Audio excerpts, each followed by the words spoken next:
চিনির শিরাটা হতে থাকুক, ততক্ষণ আমি এখানে একটা ফ্রাই প্যান বসিয়ে দিয়েছি, দিয়ে বেশ কিছুটা সাদা তেল দিয়ে দিলাম, মানে রিফাইন অয়েল। এবার মুখটাকে খুব সুন্দর করে ছোট্ট করে কেটে নিয়েছি।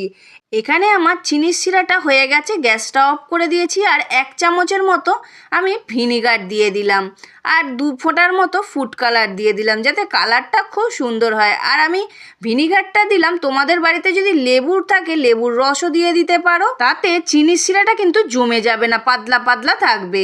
এবার এখানে তেলটা গরম হয়ে যেতে আমি এইভাবে জিলিপির আকারে ছাড়ছি। বন্ধুরা, দোকানের মতো কিন্তু অতটা সুন্দর হয়নি দেখতে, কিন্তু খেতে অপূর্ব হয়েছে। দেখো বন্ধুরা, ঠিক জিলিপির পেঁয়াজ লাগছে কি না। এবার একটা কাঠির সাহায্যে খুব সুন্দর করে এইভাবে উল্টে পাল্টে দিয়ে ভেজে নেব, ঠিক লালচে বাদামি করে সুন্দর করে ভেজে নেব। নিয়ে একটা কাঠি দিয়ে এইভাবে তুলে নেব, মানে একটা শিক নিয়েছি। শিক হলে জিলিপিগুলো তুলতে খুব সুবিধা হবে। আর এখানে আমি রসের মধ্যে জিলিপিগুলো দিয়ে দিয়েছিলাম।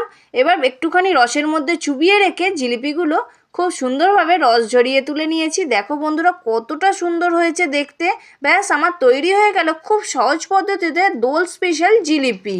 কতটা মুচমুচে হয়েছে, আওয়াজটা শুনলে বুঝতে পারবে বন্ধুরা যে কতটা সুন্দর হয়েছে। শুধু মুচমুচে না, একদম ভেতরে রসে টইটুম্বুর একদম।